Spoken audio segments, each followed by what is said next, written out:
The broadcast is now starting. All attendees are in listen-only mode. Hi everyone, this is Sarah Butler with FaithTrust Institute, and we were just working out a couple of technical details. We're delighted that you're joining us for the Meaningful Voices Book Club, and we're going to start in just a couple minutes, but first I want to go through some technical information for you. First of all, you should be able to hear me as well as see the technical information slide on your screen. If you're having problems with the sound, check to make sure that your speakers or headset are plugged in and that your volume is turned up. And if you're having technical problems, I recommend you exit the webinar, return to the link in the email, and then try to connect again, because sometimes that will help. All the audience members are muted throughout the presentation, but we would love to hear from you, and we would love to have you interact with the speakers. So if you have questions or comments, you can submit them to me using the question feature on the right side of your screen. You can submit the questions anytime during the presentation. If you don't see the question box, click on the small orange arrow on the right side of your screen, and that will expand the feature options. So there's a little picture there. So tonight we have three people joining us to discuss our book, Lived Through This. Roger Canaff is a practicing attorney who has devoted his legal career to the eradication of violence against women and children, first as an assistant Commonwealth attorney in Alexandria, Virginia, and then as a special victims ADA in the Bronx, New York, and as an assistant attorney general with the state of New York. With more than 10 years' experience, he's prosecuted cases involving sexual and physical abuse against children and adolescents, and also sexual assault against adults, the elderly, and persons with disability. And Roger is featured in one of the chapters of Lived Through This, called The Good Man. Anne Ream is the author of Lived Through This and the founder of the Voices and Faces Project and co-founder of Stories We Tell, a testimonial writing program for survivors of sexual violence, domestic violence, and trafficking. She's also a national co-chair for the Counterquo, a U.S.-based initiative created to challenge the legal and media response to violence against women. And then lastly, we have Reverend Dr. Marie Fortune, who is the founder and senior analyst at FaithTrust Institute. She's written extensively on sexual violence, clergy misconduct, and her work is considered foundational in addressing the issues of sexual and domestic violence within both faith communities and secular advocacy organizations. So those are the people we have with us today. Unfortunately, Anne does not have a webcam, but she is here. So I'm going to pass this off to you, Marie. Okay, very good. Thank you, Sarah. And thank you particularly to Anne and Roger for joining us tonight for this conversation. I've really been looking forward to this. And I wanted to begin with you. You gave me this book when it first came out, and I remember our talking about it and the project that it represented for you, and being very excited and impressed by it. But what I want to confess to you tonight is that I did not want to read this book. And in fact, I didn't read it at that time. I skimmed it. I wanted to make sure I knew what you were doing with it. I didn't want to read it, and I realized, thinking back on that for me, part of it was not wanting to hear more stories from survivors. And I think that's one of the things I'd like us to talk a little bit about tonight in terms of the telling of stories and the hearing of stories as we interact with one another around this. So anyway, but having read it in preparation, once we decided we were going to use it for the book club, I was delighted. And having now read it, I'm delighted to have read it.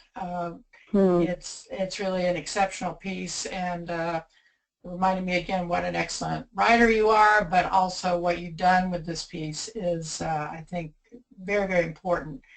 And I keep thinking of ways that this book can be a resource in our efforts to train clergy, particularly in chaplaincy roles, in being better prepared to respond to victims and survivors.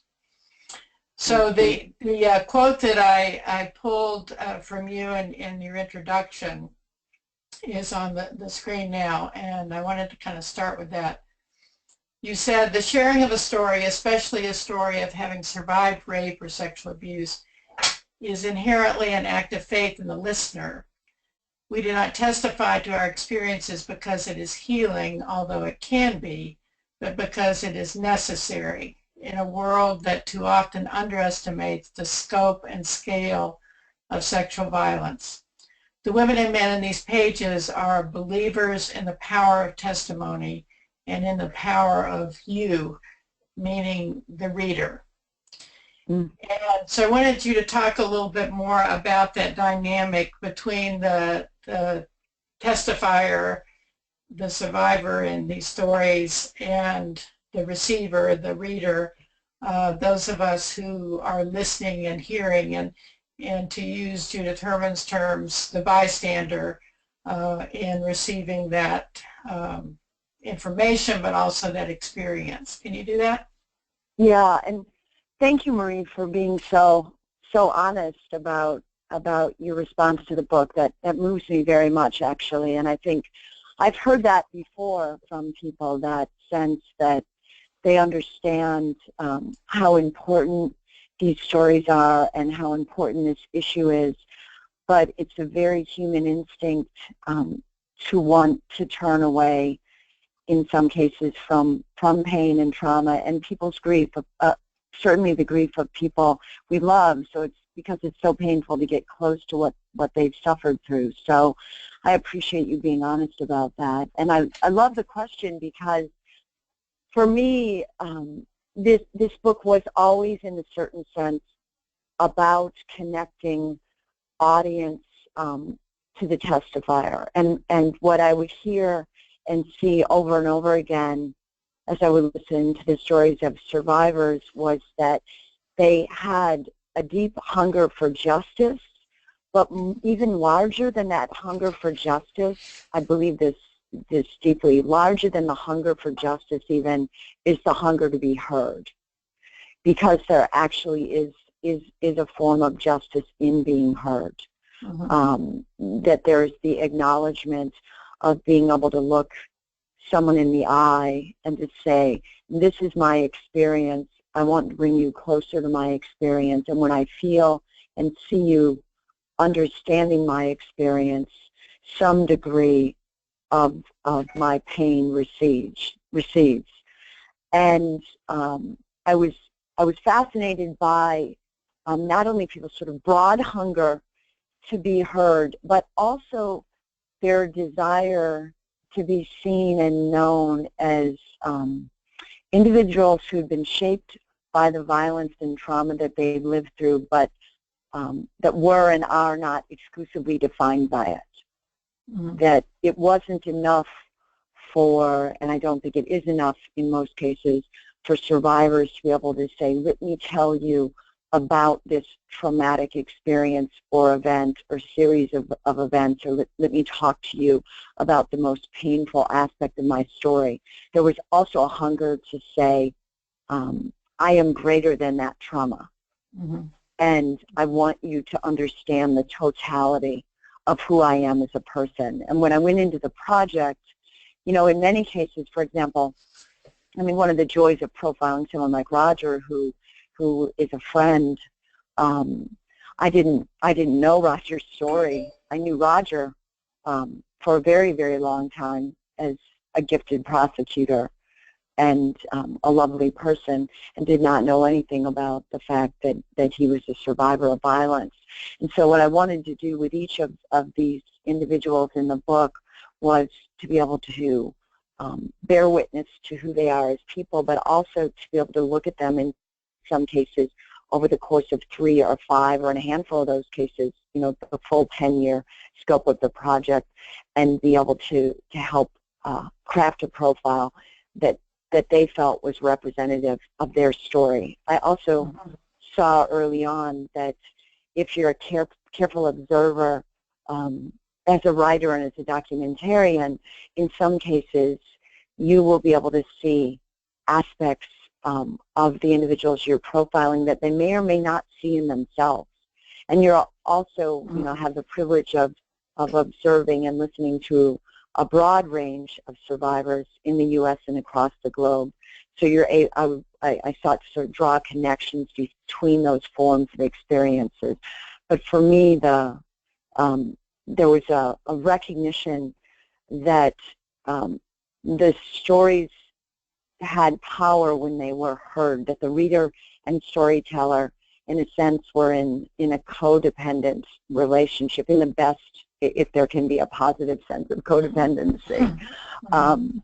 And that part of my task was to be able to bring those audiences together in a way that both did justice to the survivor, and then at the same time actually challenge the reader. Didn't just say to the reader, I want to break your heart. You know, that's just not enough. I wanted to move people, but I also wanted to compel people to act. And I always felt with the project that there was a balance between truth and hope, that I wanted to speak to the truth of these extraordinary people I had profiled and what they'd gone through, which was, you know, heart-crushingly painful, and then also show that by their very existence and their tenacity and their willingness to give testimony, to testify to their own experiences, that was inherently a hopeful act. I know that's a very long answer. No, but you know me, Ray. Sometimes I do the long answer. No, thank you very much. Roger, I want to move to your kind of take on this in terms of the ways in which you share your story. Do you also have faith in the listener that Anne states, and if so, and how do you experience that in terms of what do you expect from us as the reader or the listener to your story? Well, that's a great question, and I don't know if I've ever thought of it that way. I think I've been really, really lucky in that I have always expected and I have always experienced that people who hear my story will be gracious and open-hearted and open-minded, and that's honestly that's what I've experienced. But perhaps that spoiled me, and it's so interesting because you know, as a lifelong DA, as a lifelong prosecutor, my job was to absorb these stories and to translate them into testimony and into legal proceedings and things of that nature. And I thankfully, I think I sort of instinctively had some good skills. And I was also taught, I benefited greatly from the wisdom of others in terms of doing that in a compassionate way. And I can proudly say, before it was standard. You know, now we have developed, when I say we, I mean the community of prosecutors, law enforcement, advocates, just the responders out there who have sort of developed the modern way of dealing with survivors. We have come up with something, I think, that is just much more powerful and much more compassionate and much more compelling. But even before that, I am grateful that I was able to generally, at least I think, work with survivors in a way that was compassionate and that was positive to them. And I guess, going back even a step further, I think a lot of that is because the response to my victimization for the very small group of people I shared it with was so positive. I got really, really lucky. So in terms of what I expect from listeners, from hearers, it's hard to say. I mean, I hope for compassion. I hope for open-mindedness. I hope for, if not empathy, I certainly hope for sympathy. And I can honestly say that's what I have almost always received. So, yeah, I don't know. It's I'll have to think about it a little bit more. It's a great question, but I guess the short answer would be I believe in tone and mood. You know, I think what the teller puts out is tone. I think if I'm not confusing that from high school, and what the hearer or the reader or the listener gets, you know, what they sort of experience is mood. So I would like for those to be as equal as possible, I suppose. But yeah, I guess that's the way I see it. I hope for the kind of response that I actually got, and maybe that makes me just a really, really almost Pollyanna, you know, almost just a very, very lucky person. Now, as you had described, as Anne describes your experience in that chapter, I was thankful that you did have a response that was supportive and compassionate when you began talking about your experience. And we'll get into this more as we go along in terms of what we all, want to see happen in terms of education, awareness, and changing people's way of dealing with these issues. But I did want to begin with that point. So let's go to the next slide, Sarah. This was the quote from Dorothy Allison's chapter that particularly struck me. Look at your life as a story and revise it, Dorothy tells me. This is in your voice, Anne. Write yourself a new ending because you don't have to be what they tell you you're going to be. Anne, talk a little bit about the point at which you began to realize the power of the telling of the story, both for your own experience and for others. Yeah, I have to say, that was such, Dorothy's, that statement to me was such a summary of something I felt so deeply through my own experience. It's interesting, I was recently rereading Joan Didion, and in her book of essays, The White Album, she has what's now a rather famous quote, "We tell ourselves stories so we know how to live," which I think is another version of what Dorothy is saying. And I felt that very strongly in my own experience, that I felt a deep desire to be able to take this experience that one part of me, just as someone who believes deeply in challenging injustices, a strong part of me felt that there was something so fundamentally wrong and unjust, that there is something so fundamentally wrong and unjust about experiencing violence, that there was no possible way I could reframe it in a way that would make it okay. And in fact, I believe that. I don't think I can ever make it okay.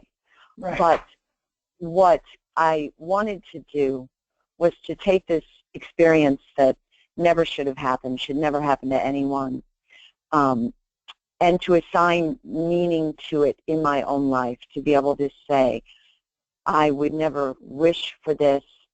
I would not, of course, wish this on anyone. But I want to be able to articulate my experience and reflect on that experience in a way that brings me closer to other people's pain, and that can help further, at the risk of sounding too lofty, further public understanding of what gender-based violence, gender-related violence is, and what it does to people. And so I understood. It was interesting at the time that I was assaulted, I was actually working on homeless issues. That was and still is something I'm very passionate about, and was doing a lot of work around those issues. And having gone through this experience, I saw how I experienced firsthand the dynamic of being a rape victim, moving with a case that's in the criminal justice system, dealing with the reality of people's responses to me. And I all of a sudden realized that I had been made an authority on this issue. I had an authority I'd never sought and never wanted. But in fact, I had the authority. And I also, have the writerly tendency to want to observe.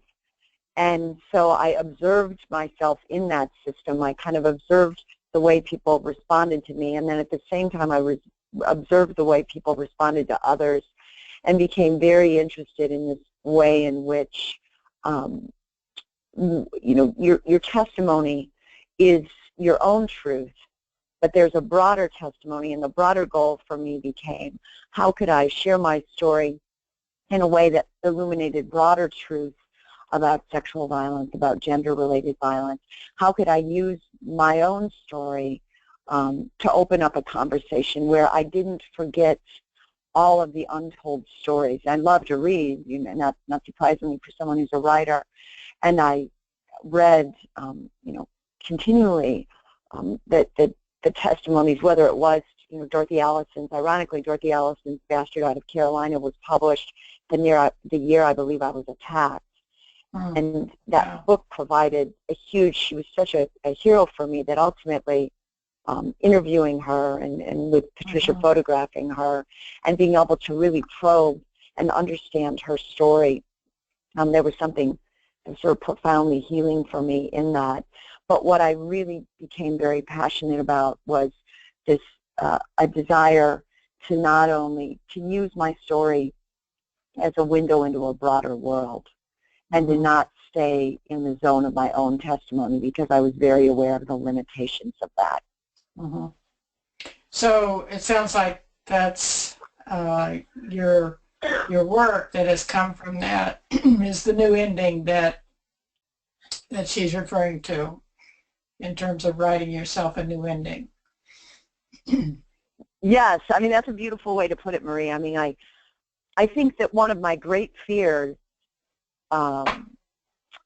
was that, and I think in listening to the other survivors' stories, I think it's a fear that's fairly constant. At that time particularly, names were never used, faces were blotted out, people didn't talk about this issue, people didn't identify as survivors. I was working in Washington, D.C. at that time for a grassroots lobbying firm, and I would look around the room at all these, extraordinary, talented, gifted, particularly at that point, women who were in my life, and think, if I just knew that one of you had gone through this and had still become what you are, I would breathe a huge sigh of relief, knowing that perhaps for me it would be okay.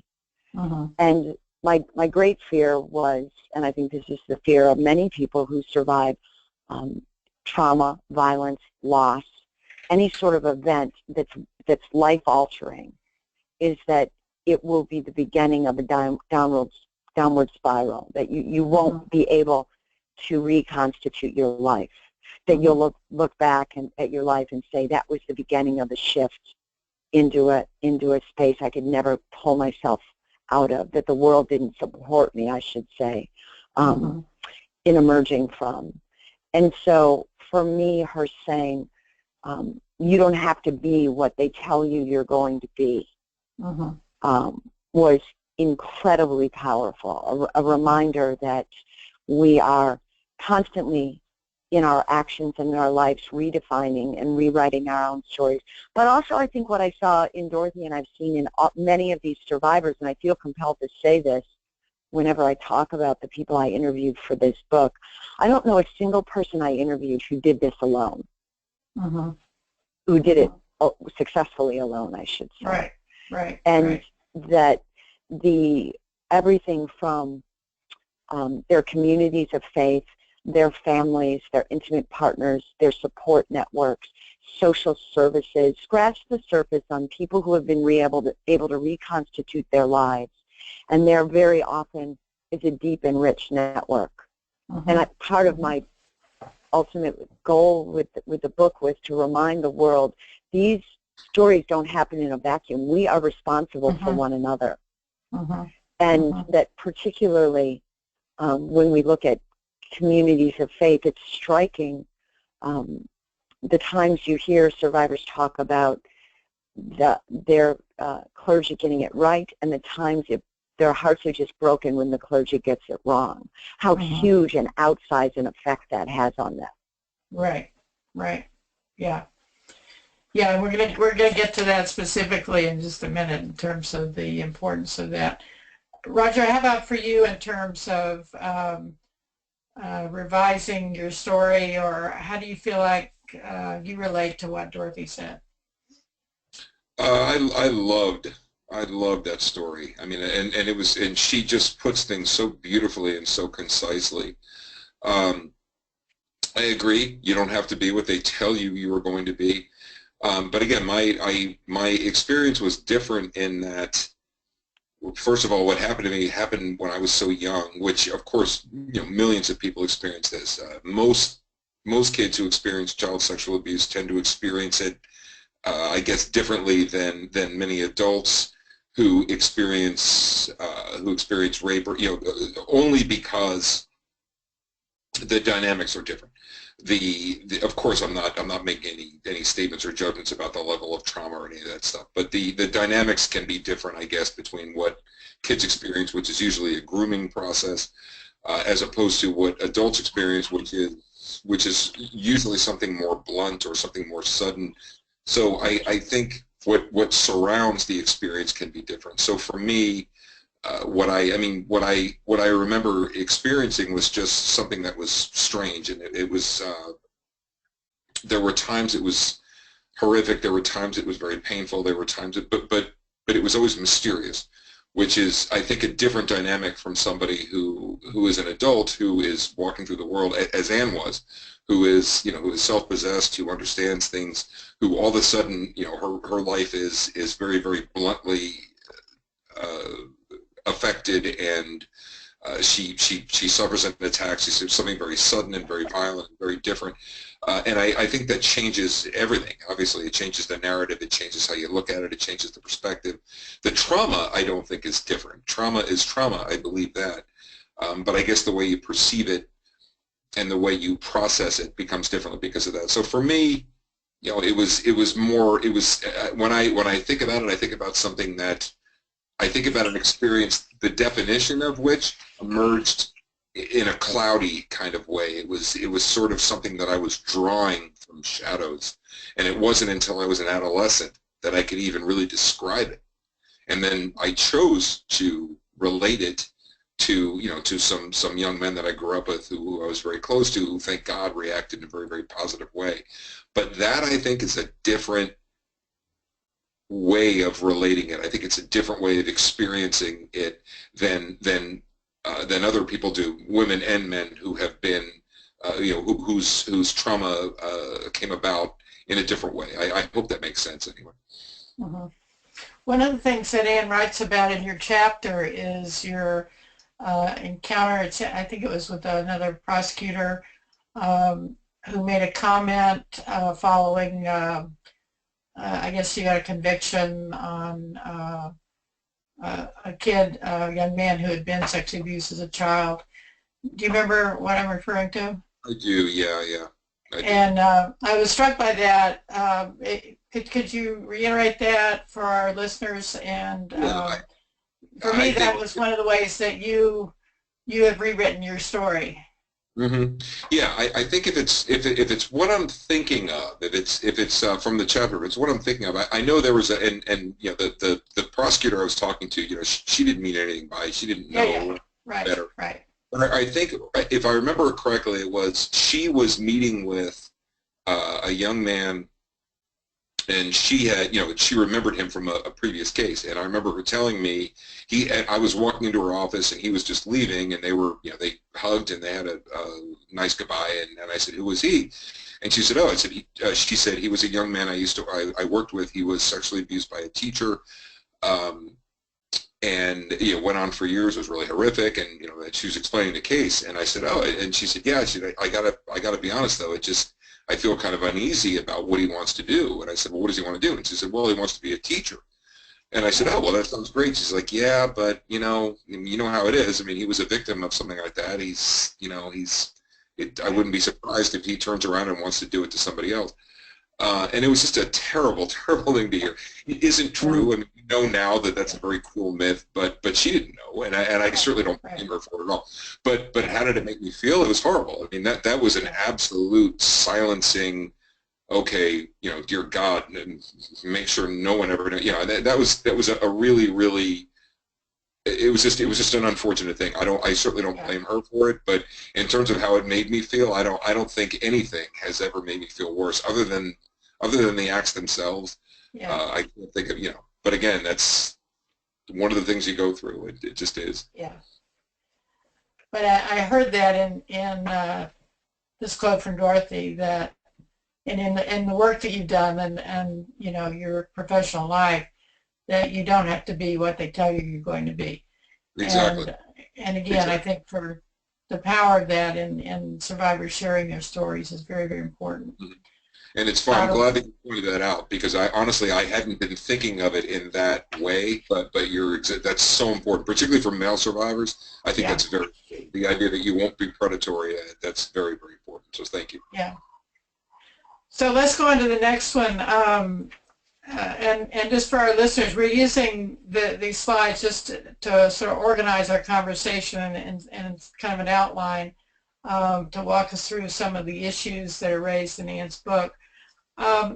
This is reference to the Royal Commission into the Institutional Response to Child Sexual Abuse in Australia, which is a very big deal in Australia, which I think is remarkable. They put an incredible amount of resources and time into actually carefully examining what has gone on in the history of Australia around the sexual abuse of children, particularly who've been in institutional settings, whether those have been religious or secular institutions. And one of the things they spend a lot of time doing is listening to survivors. And I thought that this is from one of their latest reports, and I thought it reiterates much of what, Anne, you're doing in the work that you do with survivor stories. The quote from the report is, "There's a great need for many survivors to be able to tell their story," Mr. Reed, the commissioner, said. "The Royal Commission acknowledges the courage of those people who've shared their story. Many survivors have told us that sharing their story has helped with their healing process. Every story helps the Royal Commission develop practical recommendations for change.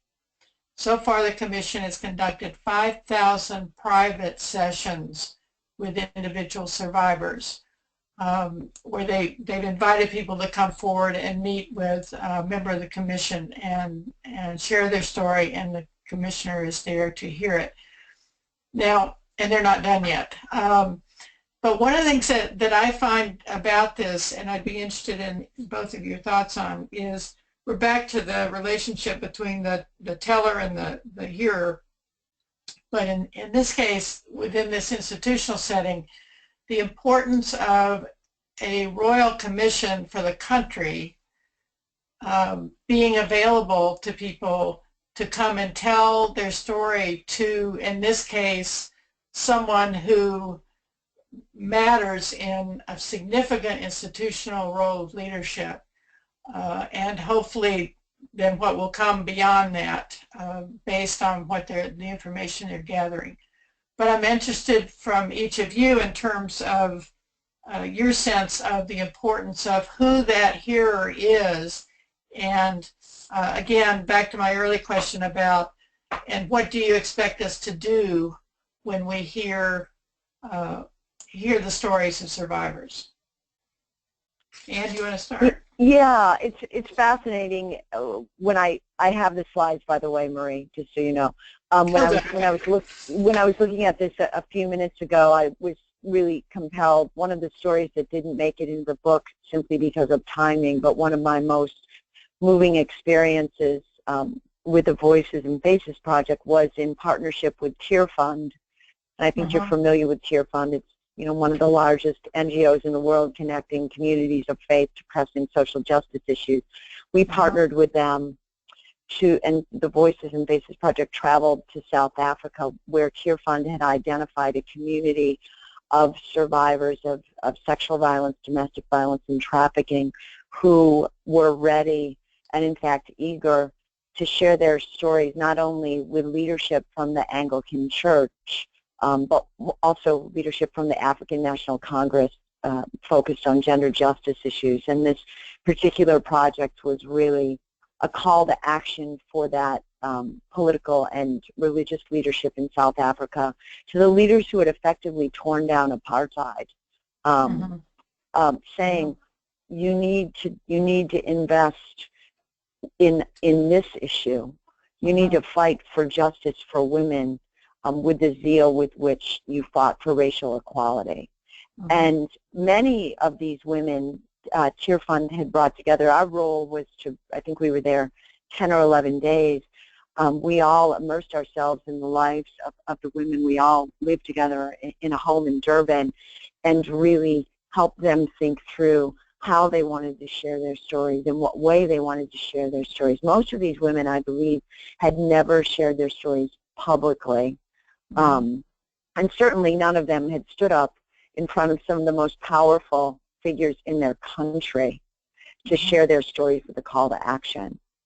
And what I saw in that room when those leaders came into the room and these beautiful and courageous women walked into that room to share their stories, what I saw was them taking back, in some sense, their power.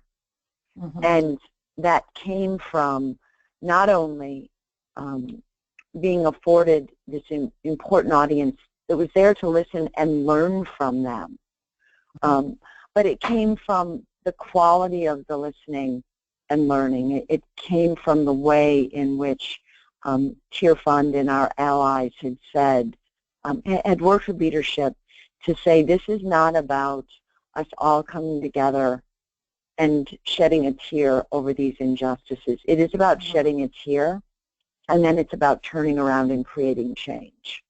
And the women, I think, really saw themselves not as testifiers only to their own experience, but they saw themselves carrying the water for the other story, for other women in their country.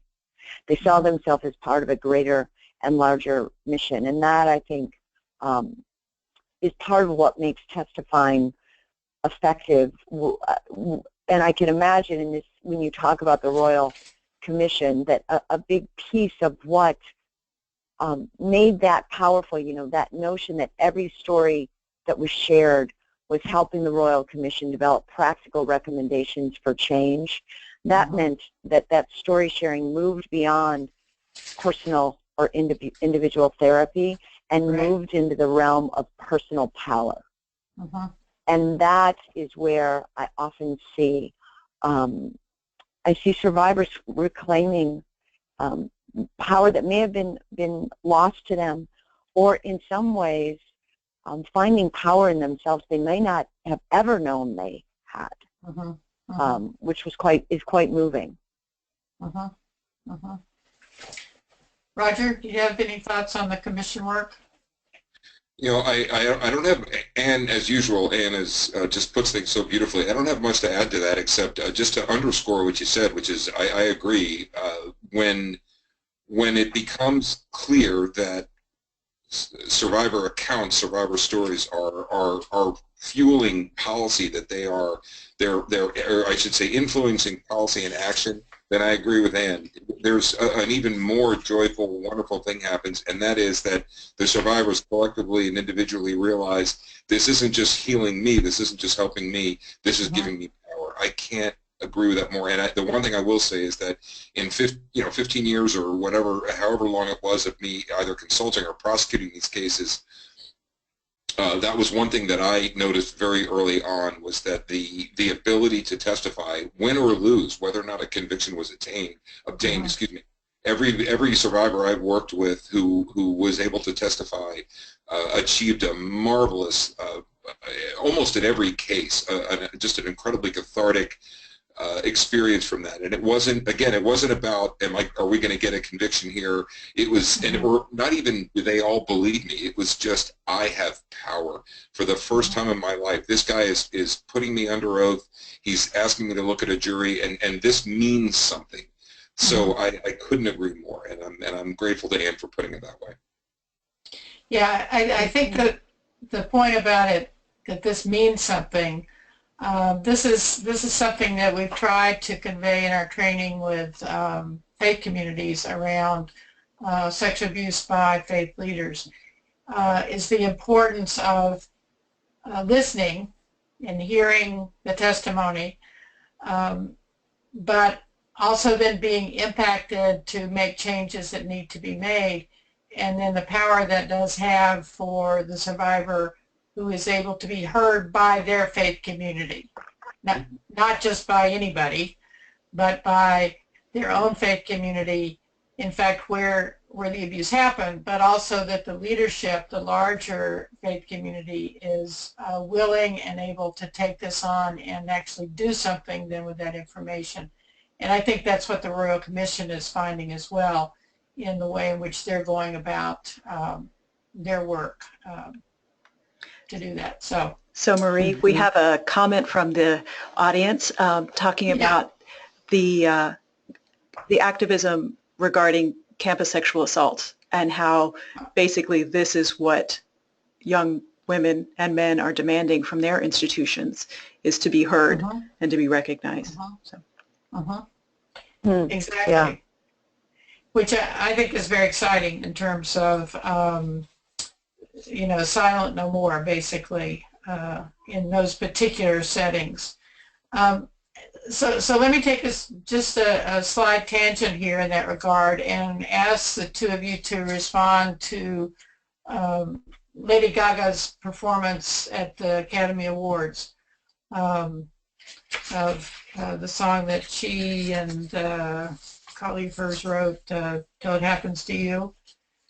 In terms of that forum, that witness in that kind of a setting with that kind of an art form, how did you, each of you, respond to that, both personally but also in terms of the work that you do?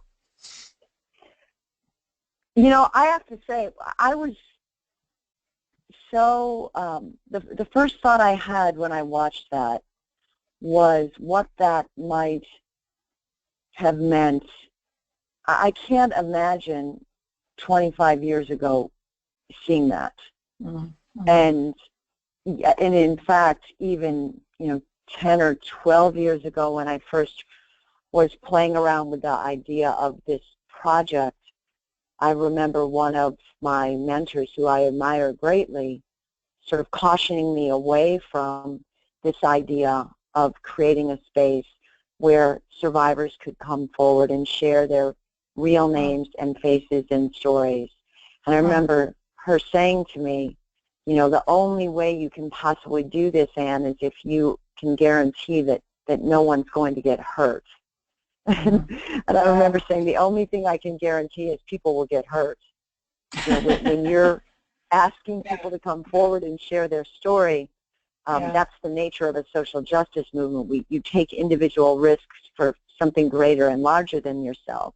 But having said that, there was, you know, even, you know, 2 decades ago, there were so many barriers in place to people coming forward en masse and sharing their stories, that watching her not only sing that song and acknowledge her own experience with violence, but seeing that community of survivors step forward onto the stage was incredibly powerful. And what I love about acts like that is, I imagine, you know, I live in a major urban setting and I'm surrounded by people who are relatively sophisticated and engaged in human rights and social justice issues broadly. But when I travel for our project, and you travel to a community or a small town or a region, or you meet a family where you are quite certain no one has ever really had the courage to utter the word rape, or certainly to identify themselves as victims, what you realize when you see those mass media representations, and certainly the internet has opened much of this up as well, that people can be absolutely isolated in their own day-to-day lives, but now in ways that we did not see 20 or 30 years before, or even 10 or 15 years ago. People are able to be exposed to individuals who have lived through what they've lived through, who are refashioning their own lives, and that representation gives them hope. And there's beauty and power in that idea that when you share your own story, you're testifying to your own experience, but you're also saying to other people, A, you're not alone, and B, if I've been able to reconstitute my life, you can too. And so watching that, I felt a huge amount of hope, and a sense also that there's a whole other generation of survivor activists who would not, you know, I certainly see them at the Voices and Faces Project, where, you know, some of the younger women who are part of our project, I think, are shocked. They don't think anything that we did was, in fact, that radical or unusual. They can't really even imagine a time when you would be ashamed. That's not to say that those barriers don't still exist, but it's to say that, because they certainly do. But it's to say that there are spaces and places that where there has historically been greater silence that are being opened up, and when those spaces open up, slowly that bleeds into the rest of the world. I imagine 20 or 30 years from now, we'll look back on this conversation and say, what was so radical? What was so shocking about these stories? And, it's the Reverend King reference to the arc of the universe, leading toward justice, I suppose. I really believe that. Yeah. Well, we have another question here, Sarah, that I think is relevant to this part of the discussion. Do you want to read this? Okay. Yeah, sorry. I had a little problem with my microphone there.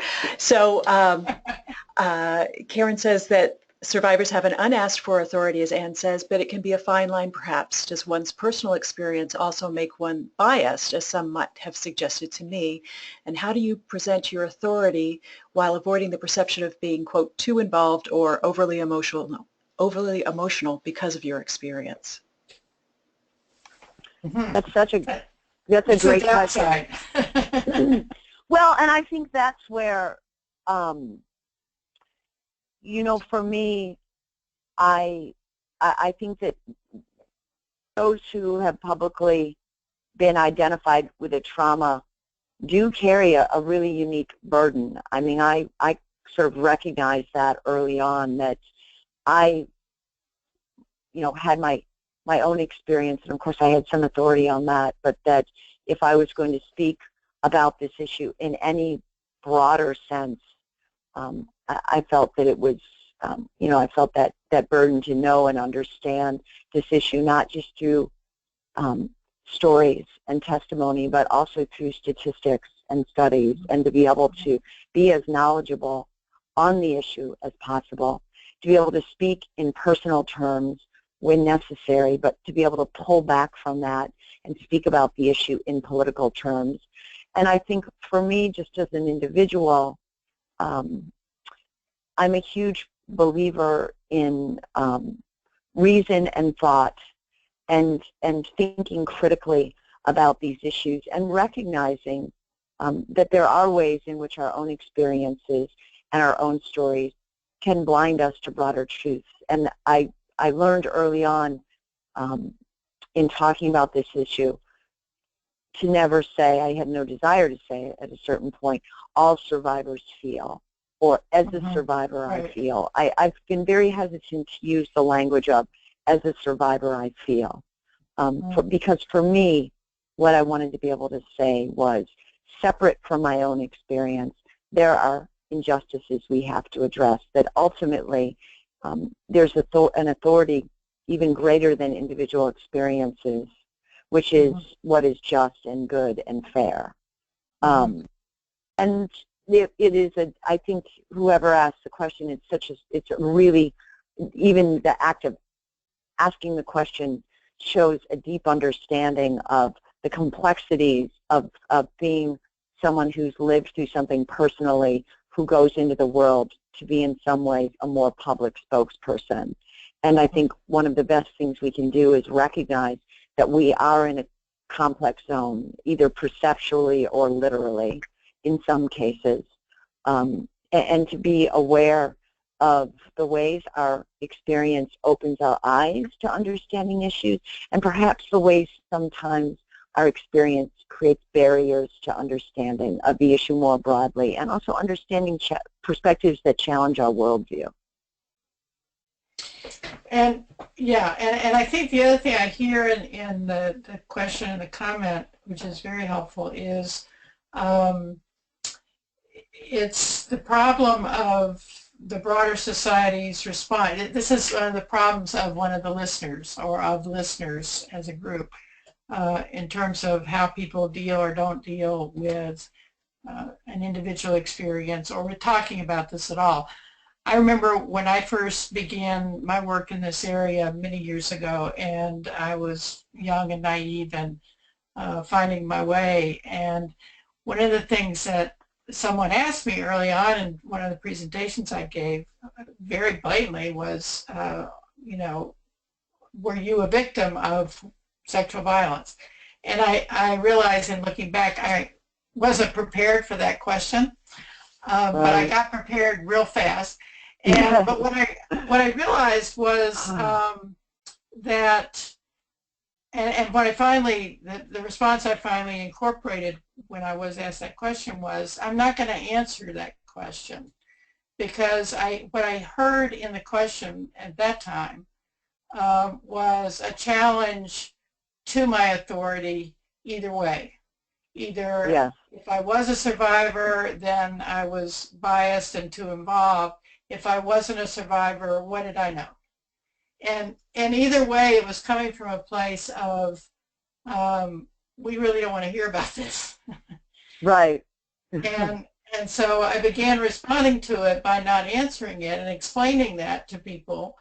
But thinking back on it now in the context of this conversation, I realized that that's about the context that we're still working towards, and even I hear it even in the question tonight, the perception of being too involved in this because this is really your experience. And what other experience do people make that kind of assumption about? You know. Yeah, I think it is a really, I think you're saying, you know, you're sort of damned if you do or damned if you don't. Exactly. It's absolutely right. And it is infuriating because in the end, the fundamental, the question, you actually want to respond to that question, which is with a question, which is, why is that important to you? Right, exactly. You know, why do you need to know that? Yeah. And so you know, my sense with this issue, I think that we are very wed in this culture to certain forms of identification. So when you sit in different rooms, you will hear people say, you know, as a woman I feel, as a survivor I feel, as an athlete I feel. You know, and we want to kind of connect ourselves more closely to these issues, and in some cases in very legitimate ways. But I always wonder what the world would be like if we just simply said I feel or I believe. And if there are times and places where our own experience, which is incredibly important, is smaller than some fundamental sense of just belief in a set of values that we're carrying forward. Roger, do you want to get in on that discussion? No, again, I think you have both put it very, very beautifully. It is what it is. You know, and I agree that there is a damned if you don't situation, depending on who you're talking to. But you know, when you're facing that kind of a thing, the best thing to do is, I think, what you did, Dr. Fortune, which is, I'm not going to answer that, and here's why, because it's not going to produce anything relevant to the discussion. And you talked about that some in your chapter about, as a prosecutor, how you kind of walk that line, and talking about your experience. Yeah, I mean, well, as a DA, I just didn't share it at all, and some of that was because I just didn't think it was appropriate. Some of it was because I thought it could be, it could actually be hurtful to my career, which I think it probably would have been at a couple of places.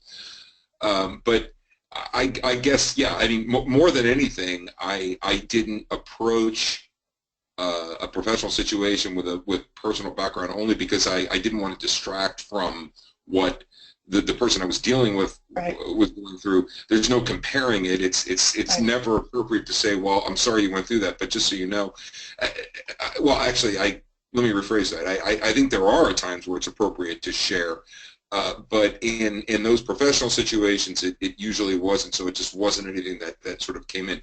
Now, you know, approaching people differently, it can be very appropriate to say, as long as I'm not as long as I'm not attempting to create a hierarchy or to assert that what happened to me was better or worse, then yes, I think it is very appropriate. But in general, in my professional life, it wasn't something that came into it, and it's a shame because there could have been times where some personal sharing might have been beneficial and might have worked, but it just wasn't realistic in the circumstances I was dealing with. Yeah. Well, it's interesting when I think back when I was first starting work on the book. You know, I have a handful of friends who are journalists, and I remember, you know, trying to enter into this book project from a position of, as much as I could, what I believed to be sort of pure neutrality, you know, meaning I would, you know, I would go into these initial interviews and I thought, this is not going to be about me, this is not going to be a dialogue, this is about, you know, creating a space where people feel safe to share their stories with me, but it's not about my own disclosure. And I realized at a certain point, and I've certainly seen this in our Voices and Faces Project testimonial writing workshop, that there are times when sharing one's own story, one feels so vulnerable that to be able to have someone you're sharing your story with say, I understand that, I too felt that, that's something I'm familiar with, that way of disclosing experience where the motive is a deeper connection and the desire to create understanding. I think we want to do that, and so I'm always in my own life sort of weighing in the back of my mind, why do I want to share at this moment, or why do I not want to share, and challenging myself on that. Very true. I feel the same thing. Absolutely. Yeah, I mean, it's sort of this. I don't have a formula, but I have a set of, you know, I'm always sort of, there's a tape running in my head where I'm thinking through that, and I think we do need the courage to disclose, and we also sometimes need the courage to pull back and not, and let other people have that floor. Absolutely, I agree. It's really circumstantial. It really just it just depends, and it doesn't necessarily. There aren't professional boundaries that necessarily can't be broken, whatever the profession is. I mean, for me, it was law enforcement. For others, it's therapy. You know, but yeah, I agree. It's very, or if it's just sharing, if it's just personal, it's very circumstantial. Yeah. I think, Anne, it's one of the things you do so well in your work and in your writing is I really appreciate the balance that you bring to that and the clarity that I've seen you use of choosing to share your story when it's not about you. And I think that, you know, reflects, you know, your having lived with this for a long time and, you know, worked with it and dealt with it and kind of where you are in terms of your life. And so you make some really good, wise choices about that. I think it's one of the things that when we work with faith leaders that it's very hard to teach people. And we often get the question from faith leaders about their own experience and should I or shouldn't I, you know, disclose this in a pastoral care situation or counseling situation. And it's very hard to teach that because, you know, it is a very, I think, delicate balance and can very easily then become about the faith leader and not about the survivor who's sharing their experience. And so finding that balance that I think that you have found is a challenge, but I appreciate how you model that for people. Thank you, Marie. It's kind of you. So let's go on and talk some more about, speaking of faith communities, which is certainly always on my agenda, as you know.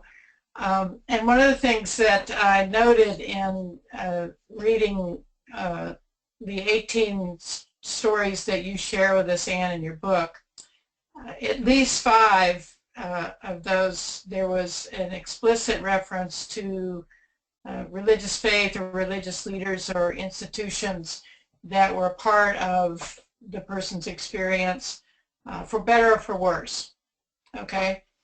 And this one in particular kind of jumped off the page at me in terms of every wrong-headed cliche about survival that I've ever heard, and most of them unfortunately sound religious. There's a reason for everything. God wouldn't give you anything you can't handle. What doesn't kill you only makes you stronger, blah, blah, blah, blah, blah. You know, these are the kind of platitudinous responses that unfortunately I fear that we hear too often in our faith communities in response to someone finally sharing their experience. And so I wondered for the two of you, because Roger, you grew up in a Roman Catholic family, right?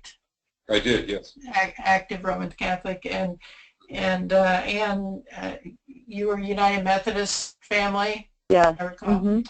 So for both of you, in terms of your backgrounds, I wondered if you could reflect a little bit on the role of faith in both your experiences, but now as you do the work, how do you see that at this stage?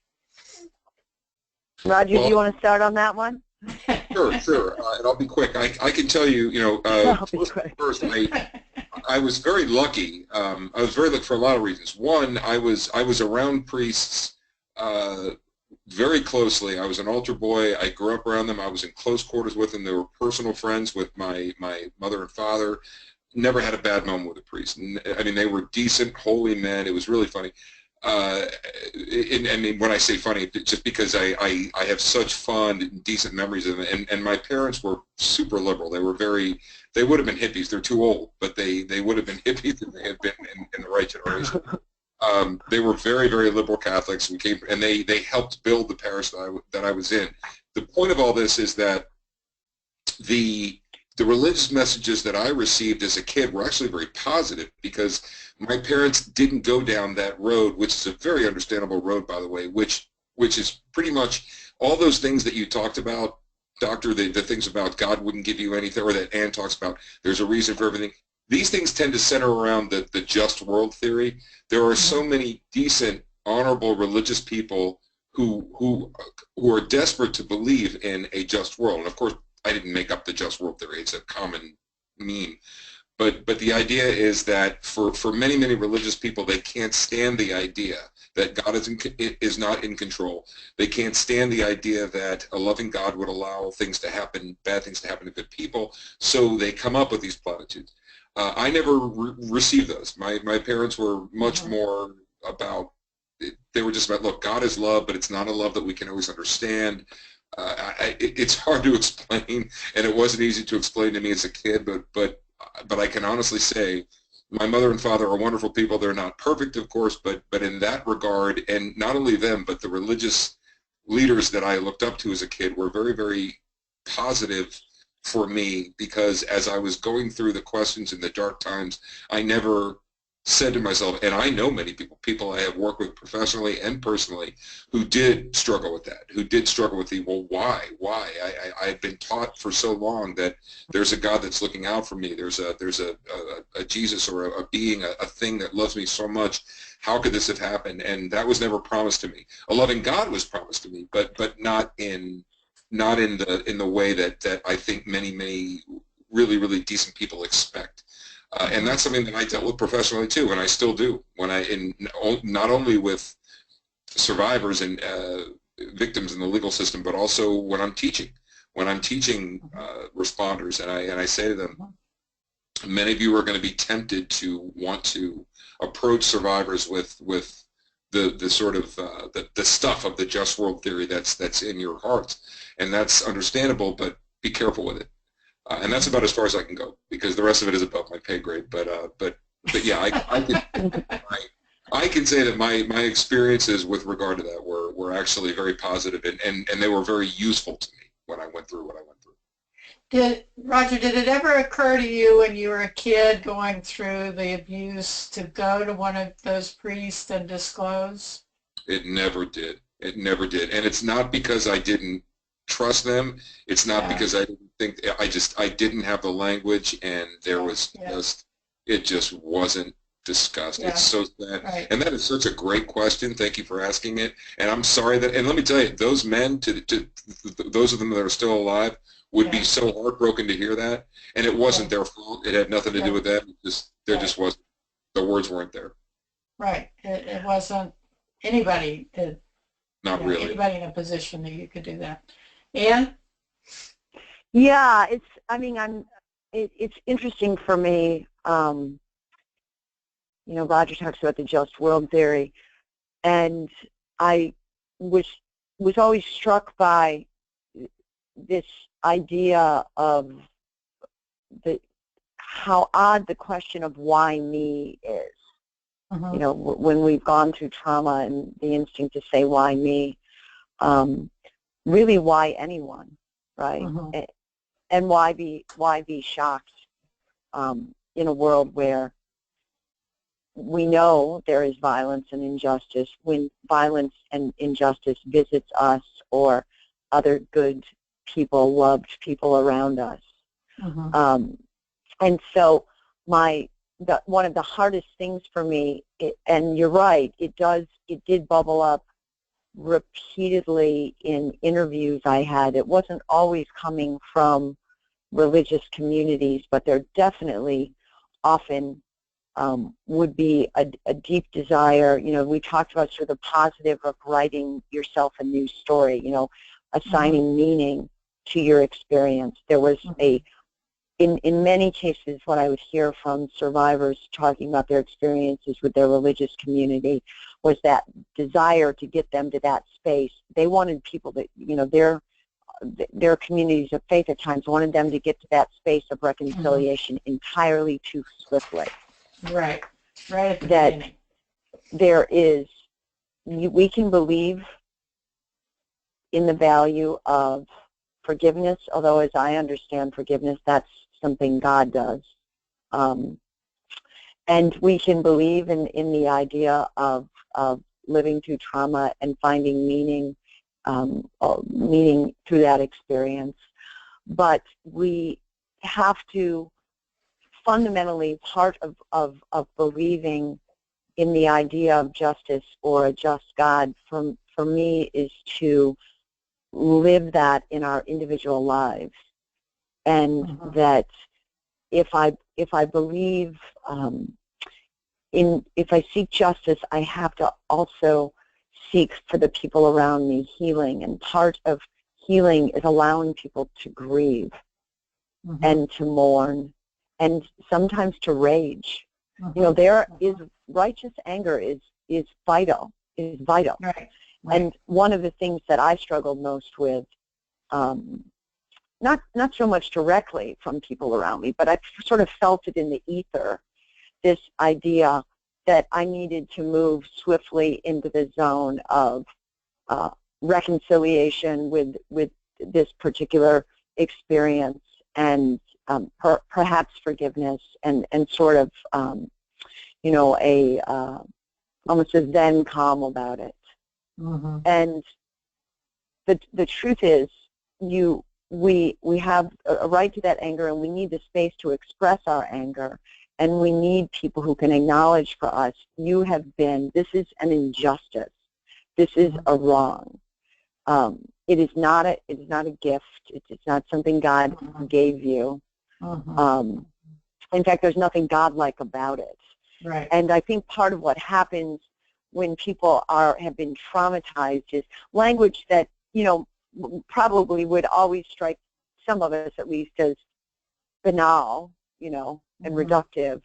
It suddenly, I think for many survivors, feels almost wounding to be on the receiving end of that.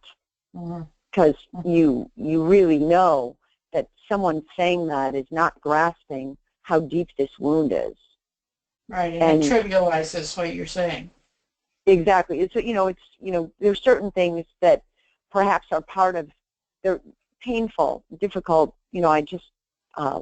lost in December my very beloved stepfather, and that has been a very, very, very difficult thing for me. I recognize that the loss of a parent, or that the life is in and of itself finite, and so as horrible as it was to lose him, that is a certain inevitability. There's an inevitability about that that is different than violence, than events that just literally should not happen. And so, my sense is that we are so desperate, as Roger said, to, in some cases it's very well intentioned, to help someone get to a place where they're okay, that we impose on them language that effectively says, not so much, I want you to be okay, but I need you to be okay. Exactly. And exactly. There's a big difference. And when you're on the receiving end of I want you to be okay, and when you have that sense of I really need you to be okay because your grief and your anger and you're talking about this and you're addressing this is making me anxious because it's reminding me that there is injustice in the world. Right. Right. Yeah. And I think that's fundamentally what's behind, particularly in the Christian community, and this is more common in the Christian community than in the other faith communities I've worked with, is this rush to forgiveness. It's not about what you need in terms of your healing or whatever process you need to go through. It's about what I need, and we're back to the listener here, the bystander. It's about what I need you to do so that I don't have to deal with your pain any longer. Right. And until we can get past that as communities of faith and be willing to be in that painful place and be, faithfully present to whatever you need to do, I think we're going to be missing the boat around the whole notion of forgiveness. And it not only doesn't help, it hinders people in their process, just as you described it. And that's a whole nother discussion that we might have at another time as well. But thank you both for tackling that one. I think the why questions are classic theological questions. The why me variation on that is, it runs through all the major faith traditions in terms of our trying to comprehend our individual and collective experiences of suffering and injustice. And frankly, from my perspective, there is no simple, easy answer to that. That's part of the struggle of being a human being and living one's life. And whenever we try to simplify that and make it neat and tidy and put a bow on it, all we're trying to do is basically ask you, please be quiet. We can't handle this anymore as a community. We can't handle your pain. So let's, in that regard, let's move to the next slide, Sarah, around language and speaking and truth-telling, which is fundamental to what you're doing here in this project. Are you with us, Anne, in terms of seeing the slide that we're on, truth-telling as part of justice making? Yes. Would you like me to read? Yeah, why don't you read from Michelle here? Okay. It is the absence of language, not language itself, that most often accompanies sexual violence. All truth is good, but not all truth is good to say, says the well-worn African proverb. And Michelle's silence over the years was consistent with such a belief. So in terms of the silence, but also being silenced by one's community, I mean, clearly in many of the stories that you share in the book, people were real clear that no one wanted to hear about this. That was part of the given, the assumption. I mean, it's part of what you were saying, Roger, is that there was no space for you to come forward, particularly as a young person, and discuss this. Do you think that's changed at all? Have we made any progress on that? Oh, I absolutely. mean, you think, go ahead, Roger. I think we've made progress. I think there's a lot more progress to be made. But talking about Lady Gaga's performance, just a few weeks ago, I absolutely am hopeful. Things are moving actually more quickly than I thought they would.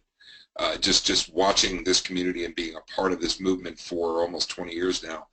Again, I don't want to be overly optimistic. I'm not saying there aren't challenges. There are a million challenges, but I do think there's hope.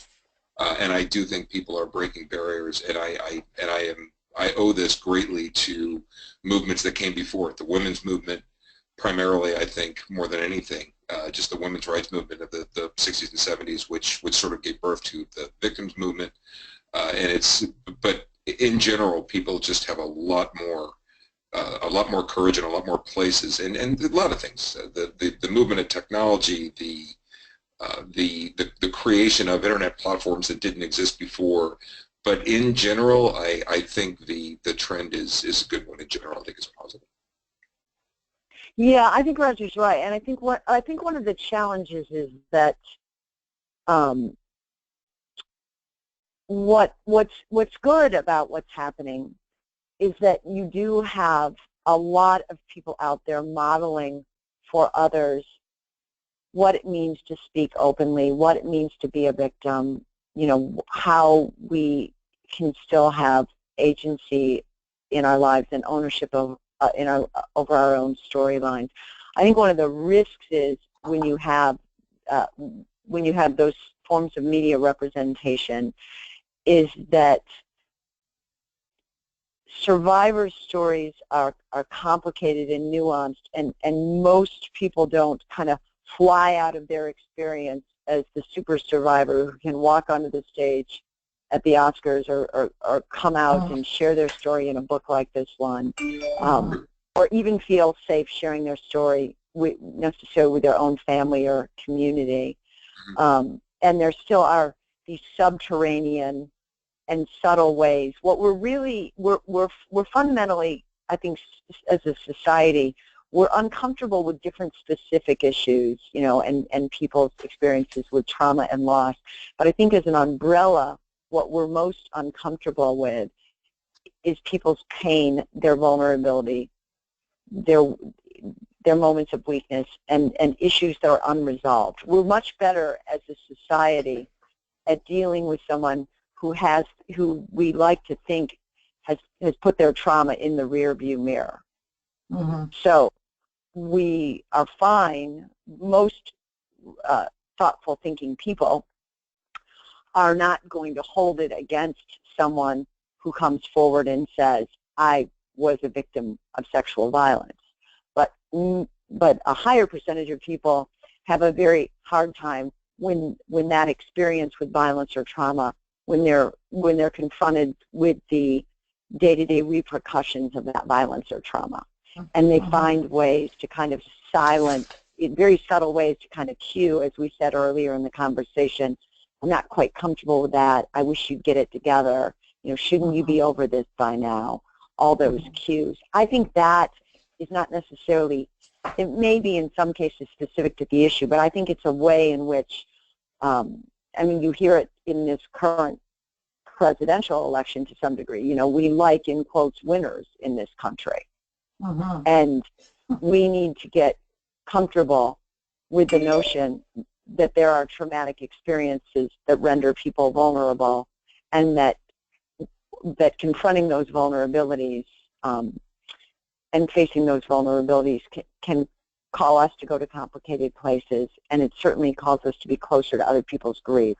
So what I hear often is that people feel more comfortable talking about themselves as being a survivor of sexual violence, but still sometimes feel uncomfortable talking about the real implications of what that means in their life or has meant in their life. Does that make sense?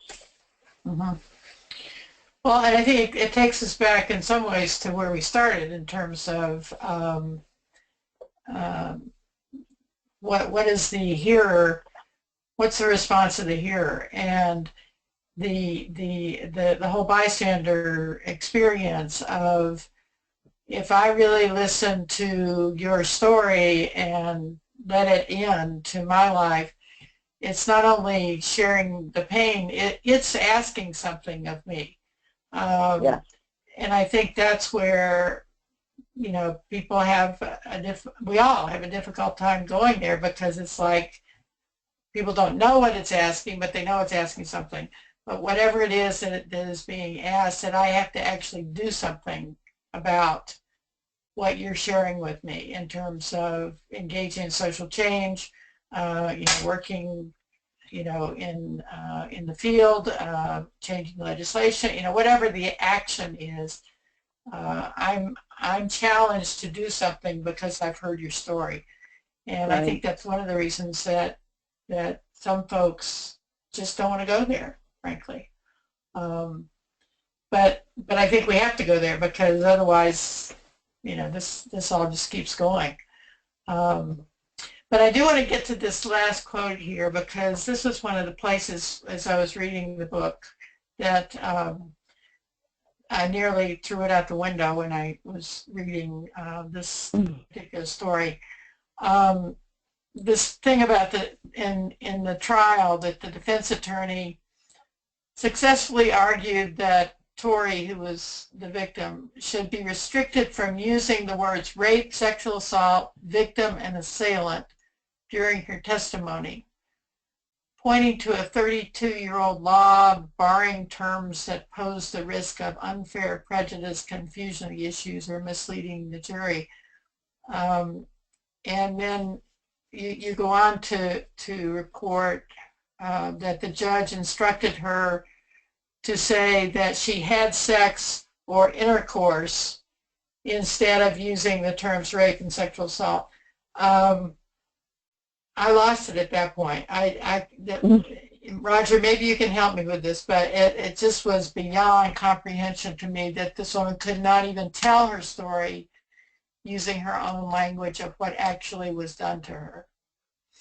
Well, I mean, the only thing I can say is when it comes to the very brutal process of criminal litigation and the hair splitting that's involved with testimony and what triers of fact are allowed to hear, in other words, what jurors are allowed to hear, there are all sorts of strange things that occur. One of my favorite quotes from a courtroom drama, it was about 25 years ago, but I remember the defense attorney saying the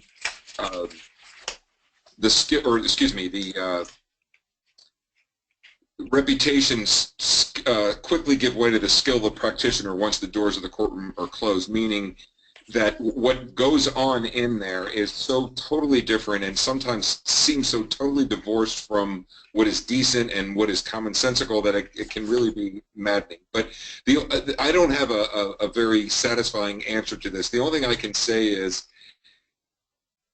depending on the type of case and depending on what it is the victim is attempting, or the complainant, I guess is the most neutral term, is trying to express, there are ways that defense attorneys can seek to block certain words or terms that they believe are overly prejudicial, and that's not going to change.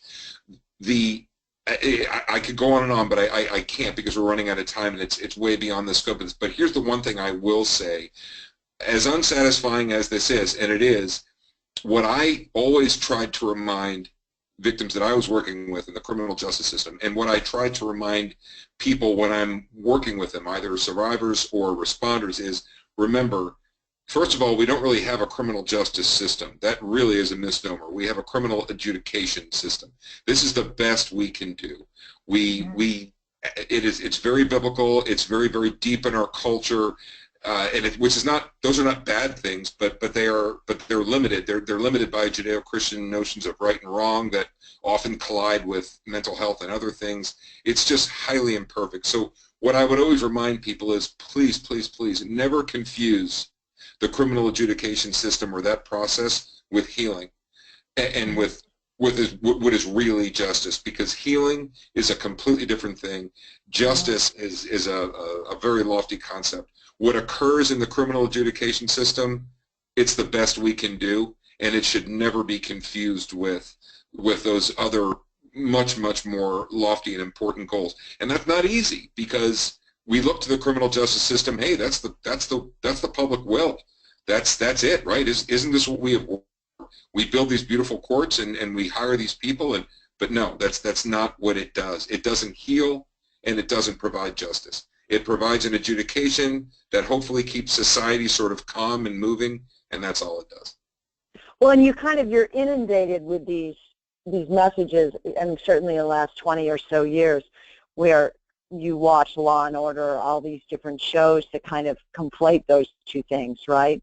So people go in thinking that there's going to be, this is the culmination, and then there's that, if you're one of the rare people who actually see their case go to trial, that there's going to be this, that almost never happens to begin with, but there's going to be sort of this triumphant ending and then resolution, reconciliation, boom, bang, done, get off the elevator, walk back into your life, and you're a hero.